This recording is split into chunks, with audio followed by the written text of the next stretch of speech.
Une veuve avait 2 filles, l'une jolie et courageuse, l'autre paresseuse et laide. C'était à la seconde qu'elle donnait sa préférence, parce que les paresseuses étaient sa propre fille, et l'autre avait tout le travail à faire dans la maison dont elle était la Cendrillon.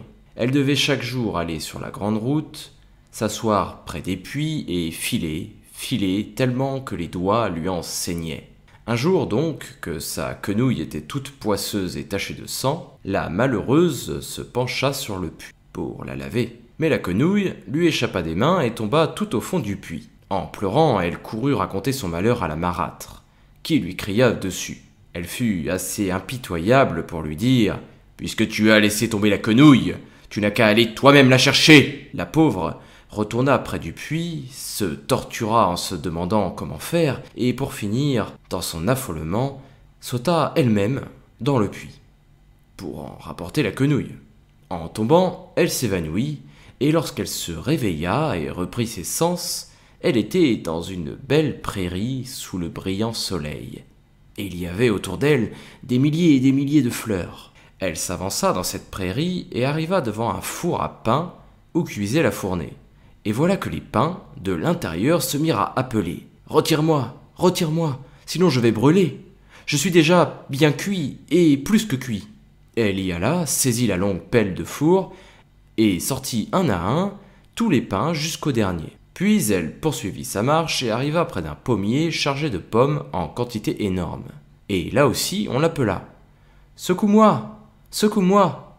Nous, les pommes, nous sommes toutes mûres. » Alors elle secoua l'arbre, et les pommes tombèrent comme s'il pleuvait.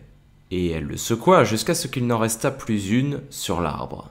Puis elle les mit soigneusement en tas avant de se remettre en route. Pour finir, elle arriva près d'une petite maison où une vieille regardait par la fenêtre. Mais elle avait de si longues dents, cette vieille, que la fillette, dans sa peur, voulut se sauver à toutes jambes. « Pourquoi t'effraies-tu, ma chère enfant ?» lui dit la vieille femme. « Reste avec moi. Et si tu fais bien ton travail, si tu me tiens la maison bien en ordre, tout n'en ira que mieux pour toi. Surtout, tu dois veiller à bien faire mon lit et secouer soigneusement l'édredon pour en faire voler les plumes, parce qu'alors il neige sur le monde.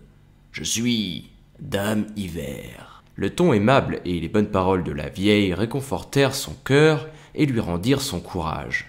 Elle accepta son offre et entra à son service, s'acquittant de sa tâche à la grande satisfaction de la Dame Hiver, battant et secouant son édredon jusqu'à faire voler les plumes de tous côtés, légères et dansantes comme des flocons de neige. En retour, elle avait la bonne vie chez elle. Jamais un mot méchant et tous les jours du bouilli et du rôti. Mais quand elle fut restée un bon bout de temps chez Dame Hiver, elle devint triste peu à peu, sans trop savoir pourquoi, quand cela commença, ni ce qui lui pesait si lourd sur le cœur. Enfin, elle se rendit compte qu'elle avait le mal du pays. Elle savait bien pourtant qu'elle était 1000 fois mieux traitée ici que chez elle, mais elle n'en languissait pas moins de revoir sa maison. « Je m'ennuie de chez moi », finit-elle par dire à Dame Hiver. « Et bien que je sois beaucoup mieux ici, je voudrais remonter là-haut et retrouver les miens. Je sens que je ne pourrai pas rester plus longtemps. » « Il me plaît que tu aies envie de rentrer chez toi, » dit Dame Hiver. « Et puisque tu m'as servi si fidèlement, je vais te ramener moi-même là-haut. » Elle la prit par la main et la conduisit jusque devant un grand portail, une porte monumentale dont les battants étaient ouverts. Au moment où la jeune fille allait passer, une pluie d'or tomba sur elle, dense et drue, et tout l'or qui tomba resta sur elle, la couvrant et la recouvrant entièrement. « C'est ce que je te donne pour avoir été si diligente et soigneuse dans ton travail, » lui dit Dame Hiver, en lui tendant en plus sa quenouille qui était tombée au fond du puits. La grande porte se referma alors, et la jeune fille se retrouva sur le monde, non loin de chez sa mère. Et quand elle entra dans la cour, le coq, perché sur le puits, chanta. Elle arriva ensuite chez sa mère, et là, parce qu'elle était couverte de tant d'or, elle reçut bon accueil aussi bien de sa mère que de sa demi-sœur.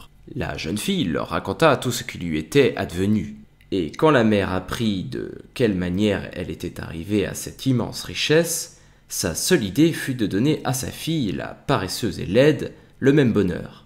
Il fallait donc qu'elle allât, comme sa sœur, s'asseoir à côté du puits pour filer, et que pour que sa quenouille fût poisseuse de sang, elle dut se piquer le doigt et s'égratigner la main dans les épines. Elle jeta ensuite sa quenouille dans le puits, et sauta elle-même comme l'avait fait sa sœur. Et il lui arriva la même chose qu'à elle. Elle se retrouva dans la même prairie et emprunta le même chemin, arriva devant le même four où elle entendit semblablement le pain crier « Retire-moi, retire-moi, sinon je vais brûler, je suis déjà bien cuit, et plus que cuit. » Mais la paresseuse se contenta de répondre « Plus souvent, tiens, je vais me salir !»